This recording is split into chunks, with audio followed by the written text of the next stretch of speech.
everyone. I'm Traci Arieli, end of life doula and founder of Comforting Closure. Welcome to another episode. As adults, we know how complicated grief can be, but for children, it's a whole different journey. In our society, we rarely process grief openly, but children need us to be open, to show them that it's okay to feel and to help them understand loss in ways they can grasp.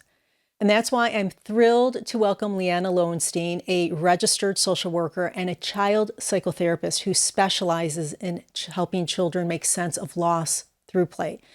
Today, we'll talk about how play therapy can open a path for children to express and process their emotions in ways that feel natural to them. So grab a warm drink, find a comfortable spot, and join us for the conversation. Whether you're a parent, a caregiver, or simply someone who wants to understand how we can better support children through grief, I think you'll find today's episode helpful. Liana, thank you so much for being here today.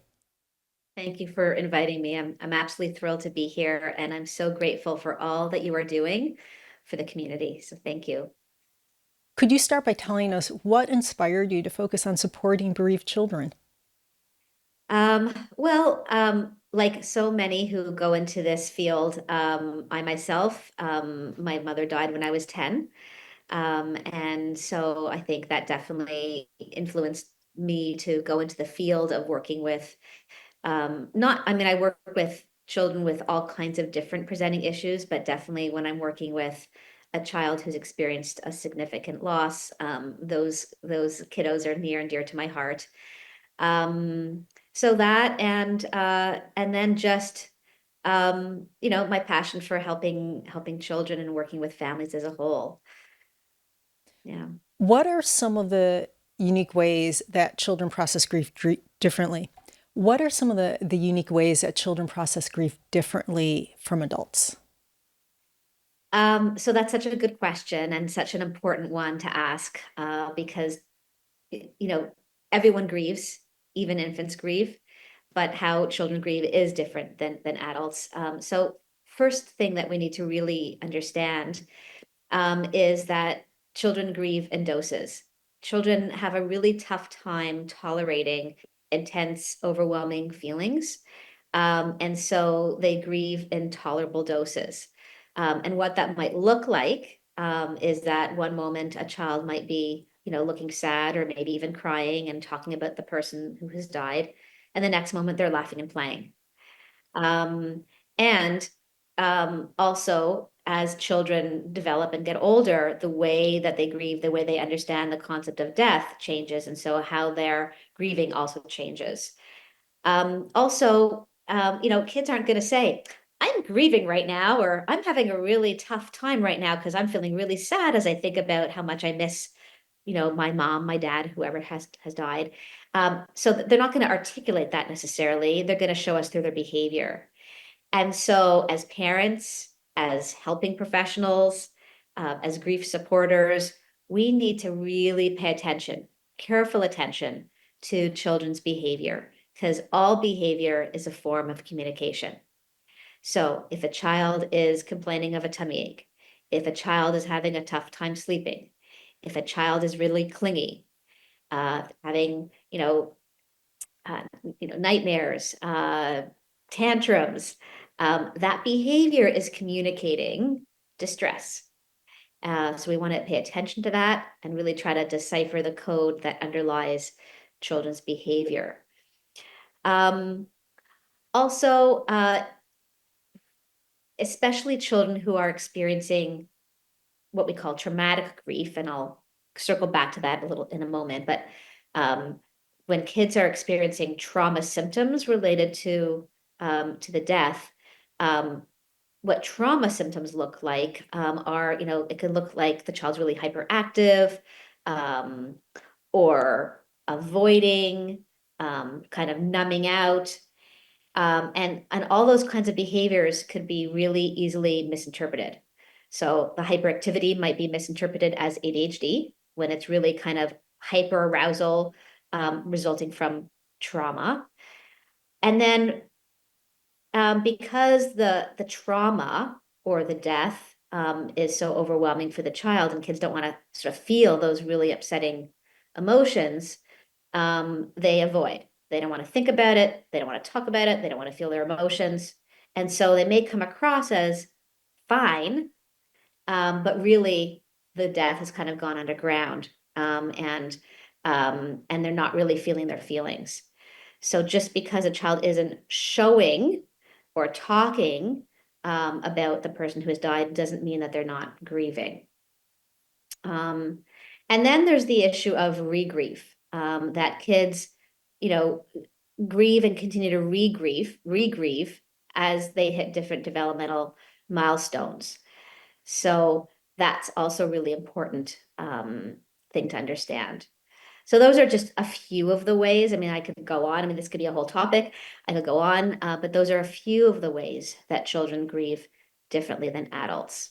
Those different points in time where a child starts to regrieve, are there any common ones? That just really quickly, I know, as you said, there's a lot of them, but are there Yeah. just certain milestones like at age, 4, and then an age when they get into school or something like that, Mhm. Yeah. Well, rather than kind of focusing on ages and stages, which is kind of we're not so much focusing on that these days in terms of the kind of the stages because it can be so different for each individual child. Really, what we want to just pay attention to is, as children get older, how are they doing? And not discounting the fact that if they're struggling 2 years, 4 years, 6 years after the death, let's not discount that that could be very much directly related to the earlier loss. So, let's say a child at age 3 is dealing with the death of a parent. Well, how they're grieving at the age of 3 is going to be very different than in later stages when they begin to, on a cognitive level, understand the death in a very different way. And so that's when I kind of with really young kids, I call it the calm before the storm, because young kids may not kind of quite grasp what's going on, and as they get older and they begin to really understand this person has died, this person's not coming back. They, all the kids in their class are decorating Mother's Day cards, and their mother has died. Um, so, we begin to kind of see this phenomenon that we call regrief.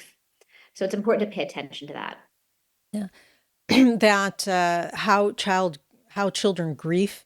I think that as adults we could learn a lot from it, especially that part of, hey, we grieve and then we step away from it. And I think that there, at least in adults, there is this notion that everyone, when you grieve, you should just be in it and that's all you should do. And that's just not the way it is for children or adults, but especially for children. I mean, you just have to follow the lead of your child, I think. Yes, yes, that's such an important point. What are some of the benefits of play therapy for grieving children? Can you talk about what that is for viewers and listeners who have never heard of it? Yes. So just like there's many different ways of doing therapy with adults, there's different ways of doing therapy with children. And even within the umbrella of play therapy, there's different forms or approaches within the field of play therapy. So play therapy is kind of like this umbrella term, which kind of is, I guess, can be defined as using play uh, using play to help children communicate, to help children to develop a rapport with a child, to help them express their feelings, to help them learn coping skills. Um, and there's kind of one branch or one kind of play therapy called non-directive play therapy. And then there's another kind of branch, which is more kind of directive. I'm trained in both approaches. And what that allows me to do is to gently guide children to process their issues by initiating certain kinds of interventions that are aimed at helping the child and meeting their specific and unique needs. And then within a session, I then shift towards the end of the session or the second half of the session to what we call non-directive play therapy, which allows the child to kind of freely play out their issues. And I'm, when they're doing that, watching their play, I'm tracking themes in their play. And so we know that play is the way that children communicate. And so we can learn so much by watching children play, and by helping them to communicate these really overwhelming thoughts and experiences through play. What are some of the key guidelines mental health professionals should follow when supporting grieving children? So, I mean, that's again, like that's like a whole training, but Yeah. so briefly, first of all, and I don't think I have to even say this here in this forum because I'm preaching to the converted, but it's important for us as mental health professionals to comfortably speak openly and directly about death, to help parents and children be able to do that. Um, and so that's, I guess, the first thing. It's really important to understand that each child's experience of grief is unique and different. So you can have, let's say, four children all in the same family, all dealing with the death of, let's say, their father. And each of those four kids may be grieving very differently. And so what that means for us as helping people, is that we really need to do an assessment to really try to understand, what is going on. How is this particular loss impacting the child? And then we can develop a grief support plan that's going to be appropriate to meet the needs of that child. Um, and then helping children to grieve in tolerable doses, because as I said earlier, that's what's kind of more comfortable for kids. So not really trying to understand that there's a certain pace that is going to be more comfortable for kids, but at the same time, not being afraid to gently guide kids to talk about stuff in a more direct way. And then really important to understand the difference between um, grief and traumatic grief, and to know what traumatic grief is so that you can recognize it. And if you, as a mental health professional, are not properly trained in working with traumatically bereaved children, then referring them out to somebody who is trained in how to address that.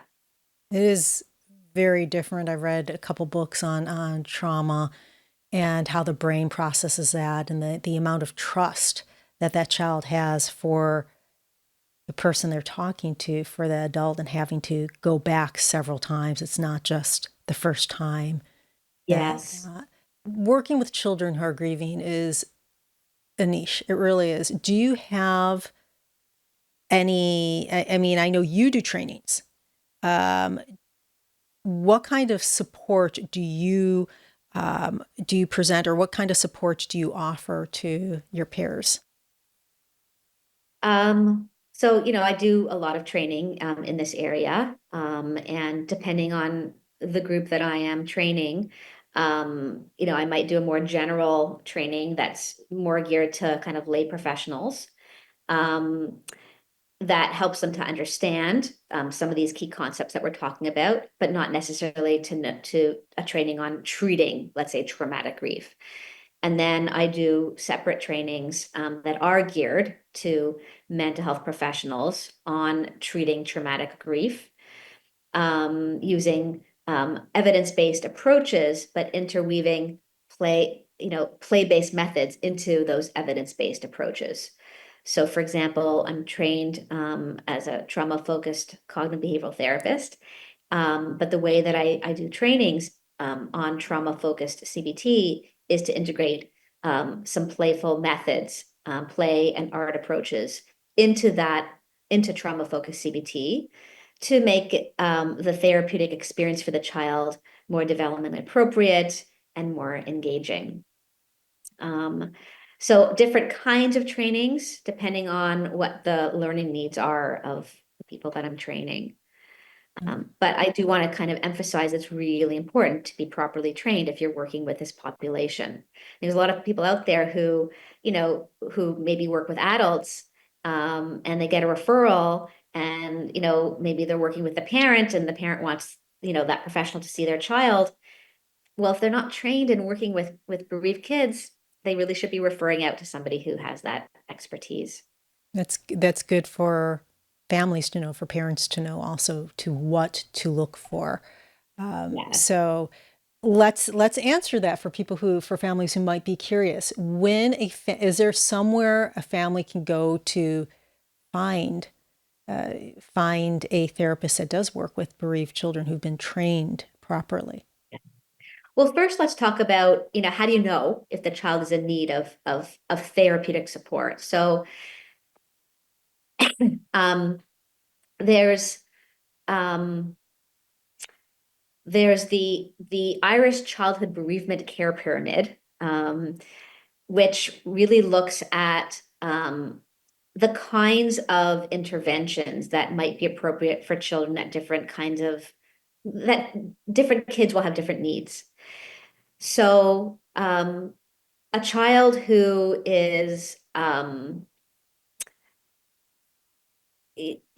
who is grieving and has good support around them, and there isn't experiencing any grief responses that are drastically interfering with their day-to-day functioning, and there's good family community support around that child. Well, maybe all that's needed is some psychoeducation for the parents to help them recognize how grief impacts kids, for example. That helps give them some information about how to talk with the child about a bit about the death, and about their feelings. And then kind of as we go up the kind of the pyramid, some kids would benefit from a grief support group to meet other kids who are, who have experienced similar situations to them. And then when kids are experiencing grief responses that are more impacting their day-to-day functioning, then that's when therapeutic support would be warranted. And then there's the kind of the tier at the top of the pyramid, which are kids who are experiencing trauma responses, and um, and that then requires a different approach from a therapist who specializes in treating traumatic grief. So that's kind of just a very, very brief overview of the care pyramid. Um, and then so that's kind of the first thing, sort of trying to for parents to recognize, what are my child's needs? Is my child kind of doing okay? And again, I want to just circle back to what I said earlier about if the child is kind of seeming okay, um, it may be because they're avoiding and kind of numbing out their emotions. So really paying attention to not just kind of the child's not talking about it and they don't seem sad, that doesn't mean that they're okay. It could be that they're very not okay. And if they're experiencing, let's say, nightmares, and clingy and a lot of tantrums, those are some behaviors that you really want to pay attention to, and maybe speak to somebody who has greater expertise to assess what the needs are. As far as finding someone, and I want to talk about peer groups also because I love people having the option of peer groups. I think children have a very difficult time with grief because they want to fit in. Yes. They just want to fit in and be the same. They don't, and it's really difficult, as you get older. I know that my peers and I, a lot of us have had people who've passed away, who've died, but children don't have that. So to have other children that have a similar experience is Mhm. so helpful. So I want to talk about where they can find not only a therapist when and if it's needed, but also how do they find a peer group? Right. Okay. So let me speak to that. So first of all, so if the parent, is concerned about their child, and feels that they are in need of support, or they're not sure and they want to consult with a professional to determine if the child, needs therapeutic intervention, some of the things to look for. So if it's a younger child, then obviously I'm biased, but it should be somebody who is a trained play therapist. So in the United States, there's the Association for Play Therapy. In Canada, there's the Canadian Association for Play Therapy, and really all over the world, there are associations where people who are members of a play therapy association, um, which credentials them to be a registered play therapist, or in Canada, a certified play therapist. So that's kind of number one. If you've got a younger child who's in need of therapy, then you really want to look for somebody who is a registered play therapist or a certified play therapist who has those credentials and expertise in working with bereaved children using play therapy. For older kids, teens, there are some teens who may feel more comfortable going to somebody and talking about it, talking about the death. There are other teens who would really respond well to play or art-based approaches. So know your kid, and the kind of approach that is going to be engaging for them.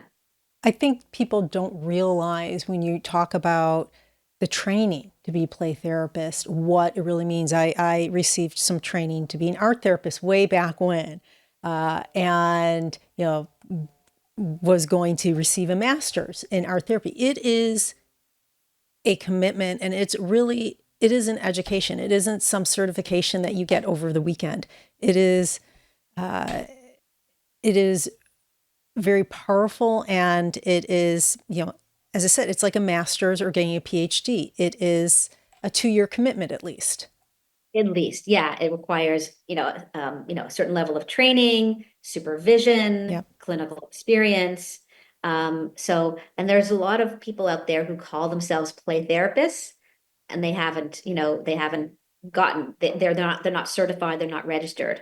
So really look for that credentialing, because it means that person has gone through a thorough training program to equip them to properly um, work and support children and family. Not only do you provide therapy and you meet, do you do groups also? And I saw on your website, if you could talk about this just a little bit, you have so many resources on your website for parents and for families, books. I went on your website and I'm amazed at the number of books that you have, really well thought out books too, and a lot of information, free information for people.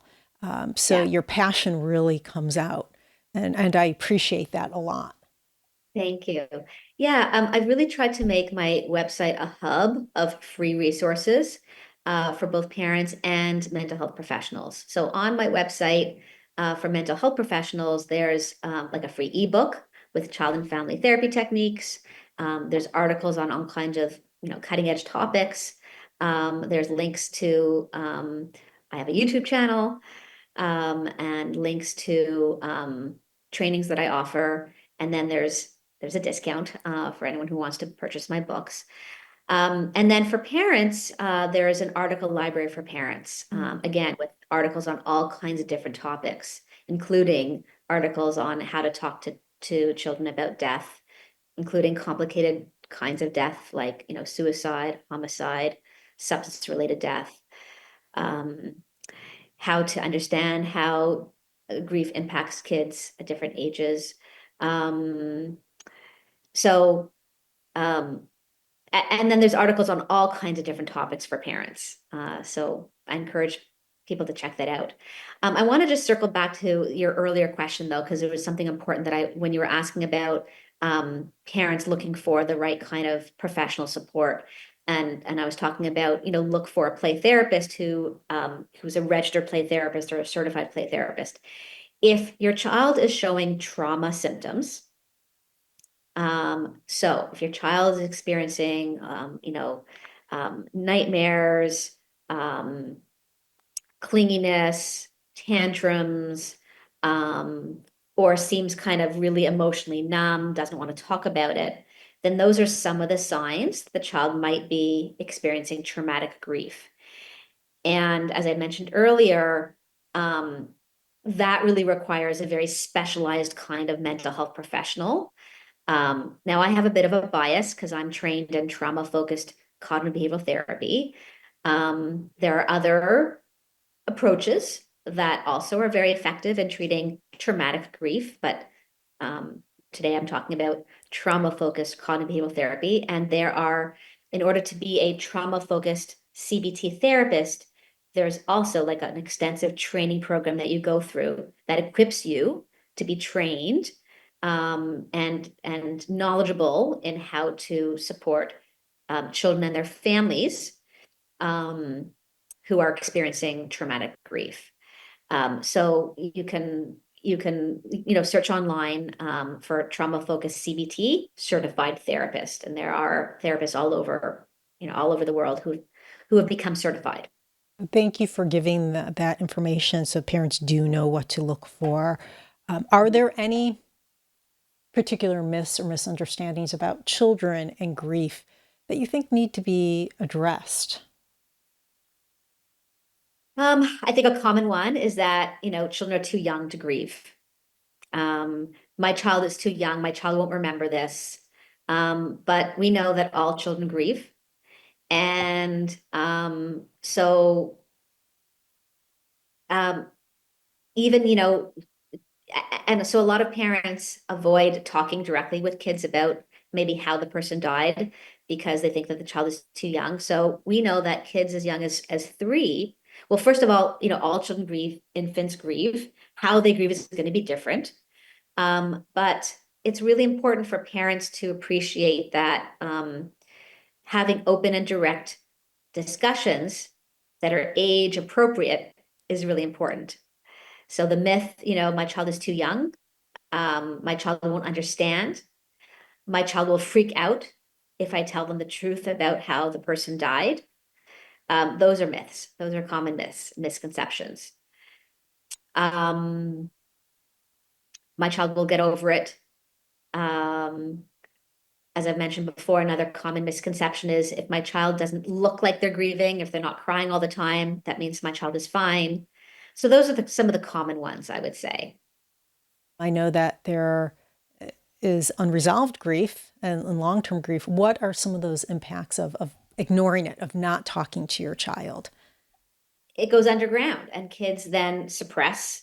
And then it could come out in all kinds of really unhealthy ways as kids get older and, into adulthood. So we know that kids do better when they are, when parents tell them the truth about what happened, about how the person died, again, using appropriate language. And as I mentioned earlier, there's an article on my website that can be helpful. And there's tons of articles available online about how to talk with children about death. And so I think the way to kind of prevent some of these long-term concerns is to, open direct communication within the family, helping kids to what we call continuing bonds, talk about the person who's died, do lots of memory kinds of things like, creating keepsake boxes and looking at photos and involving kids in the mourning process, involving kids in the funeral, involving kids in ongoing mourning rituals over the years. So when families are able to do that, that's going to be much healthier for the child. So I really want to kind of highlight the importance of that. You just spoke about some of the things that they can do, including the child in some of these rituals and some of these ceremonies, and during the holidays and during birthdays, really include that person who's died. And are there other activities or techniques that you could recommend for parents or other caregivers, grandparents, or other people to use at home to support grieving children? So I guess before I talk about specific activities, I want to emphasize the importance of modeling the appropriate expression of grief. Often parents will say, I try not to cry in front of my child because I don't want to upset my child. And really what that then teaches the child is it's not okay to cry. It's not okay to express emotion, express sadness. So really what's much healthier is for parents to cry, to grieve openly in the presence of their children. But there's a but. It's important for parents to put words to how they're feeling and then offer reassurance. Example, I'm crying right now because we just drove by Daddy's favorite restaurant and it's really making me miss Daddy right now. But even though I'm crying, I know that I'm going to be okay and I can still take care of you. You didn't do anything to make me cry. I'm just sad right now and it's okay to be sad. How do you feel as we drive by Daddy's favorite restaurant? What are you thinking about? What are you feeling? So put words to the feelings, invite the child to talk about how they're feeling and offer reassurance. I'm going to be okay. Because if parents don't offer that reassurance, then kids might be, worried about the parent. They may try to kind of move into kind of that I need to take care of my parent, or I shouldn't talk about this. Shouldn't talk about the death because I'm going to make my parent more sad. So we really want parents to invite that openness and that dialogue. I spoke with someone who they had someone die in their family, and her son, young son, she was not talking about grieving. She was really trying to keep it from her children. And one of her sons came up to her and said, "I think there's something wrong with me because I'm sad and I'm angry and I'm sad." And you know, and she realized she was doing a disservice to her son because her son wasn't seeing her grieve at all. Yes. And so then she had the conversation, but she didn't realize that that's how she was affecting her son, that her son actually felt that there was something wrong with him because he didn't Yes. see his parents grieve. Yeah. So activities that caregivers can do with their child, and with kind of everyone in the family, making it a family activity. So a few things. One is reading books. So bibliotherapy, as we call it, reading books to children, is a wonderful initial thing to do. And there's books on really kind of every topic, every kind of loss. Um, for people who are familiar with Pinterest, on my Pinterest page, I have many different boards, including a board on death and grief, and there are links to some of my favorite books. Many books are available as free read alouds on YouTube. So if the family is grieving death from suicide, then read a book that's an age appropriate book on suicide, and maybe there's one for if it's a teen who's grieving, find one that's appropriate for a teen. Drug overdose, homicide, cancer. I mean, there's books out there for really kind of any topic.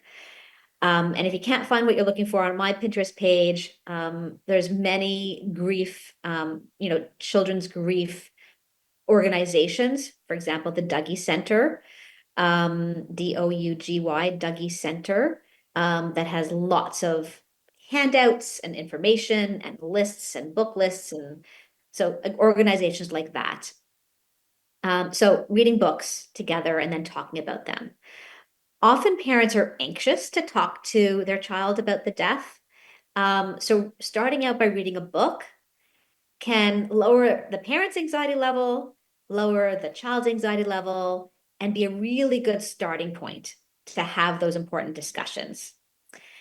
And then continuing bonds, as I said before, as a family, how can we as a family um, continue to remember the person who has died and honor their memory? So keepsake boxes, photo albums, um, uh, grief rituals on the anniversary of the person's death. How are we going to celebrate that?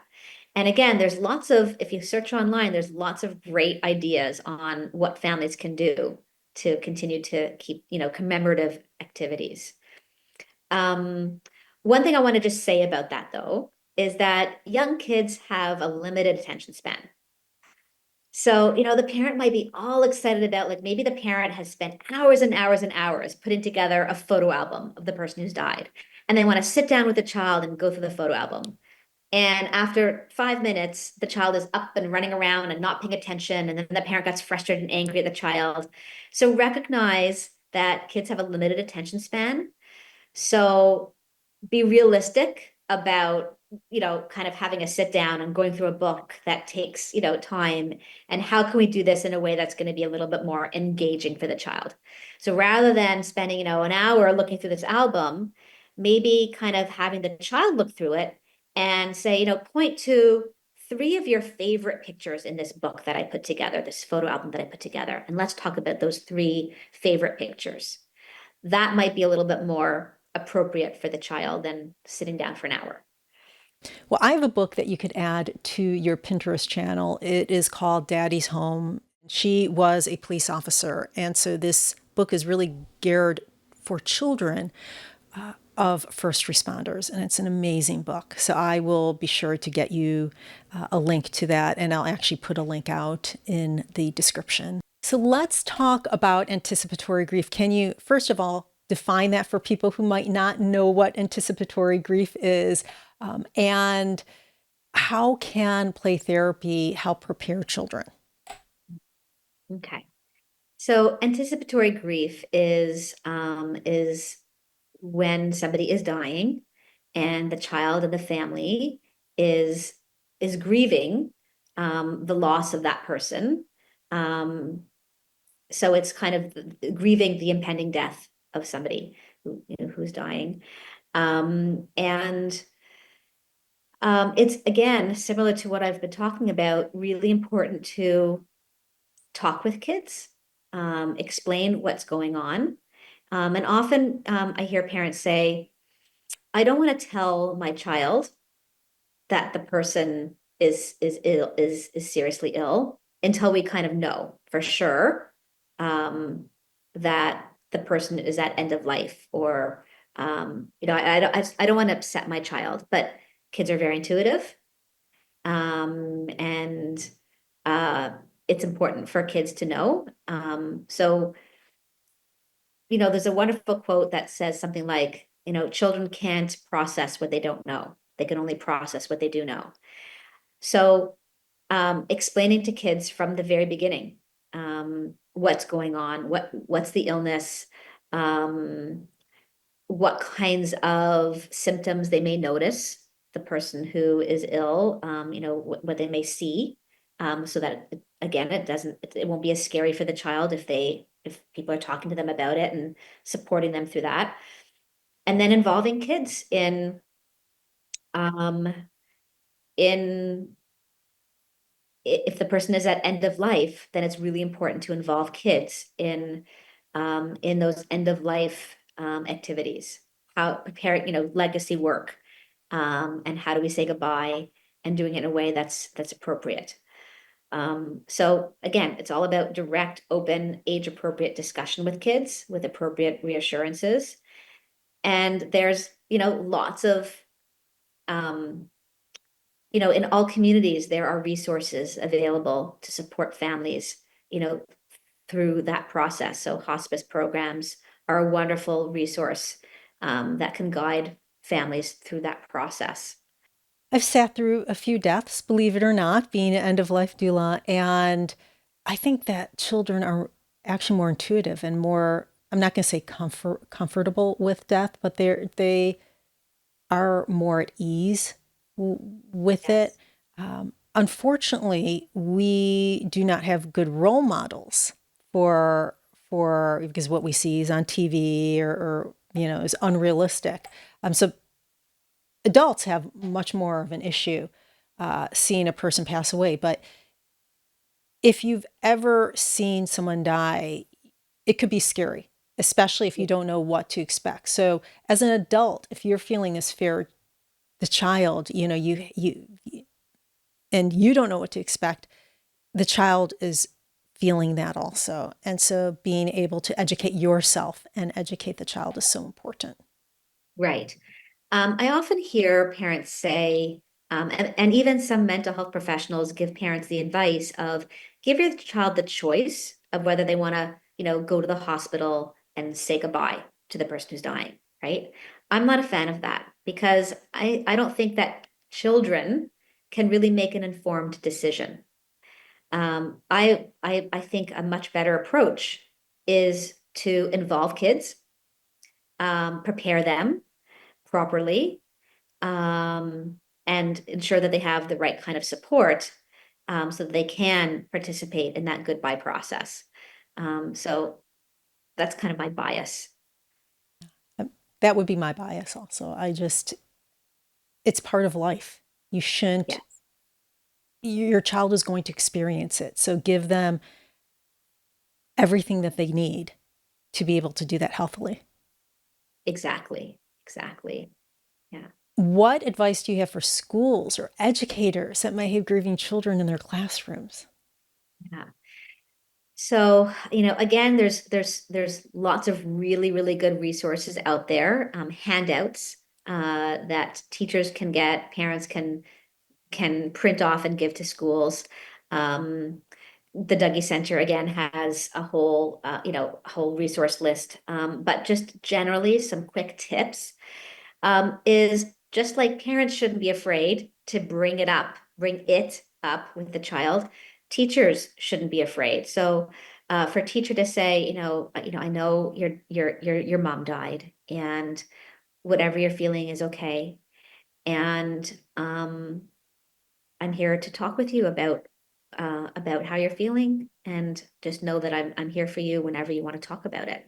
And then, a lot of kids aren't going to then go up to the teacher and say, "Oh, I'm feeling really sad right now." So I think for teachers to kind of initiate that conversation, again, for teachers to be really in tune with the behaviors that they're seeing, because the behavior in class is going to communicate how the child is doing.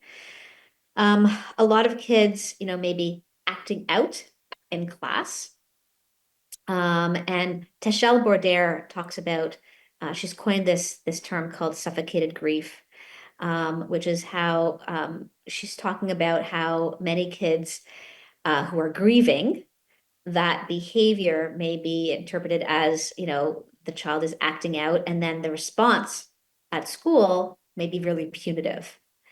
So helping teachers and school personnel to be sensitive to the needs of the grieving child, and rather than being punitive, to provide a supportive environment for children to grieve in the way that they need to grieve.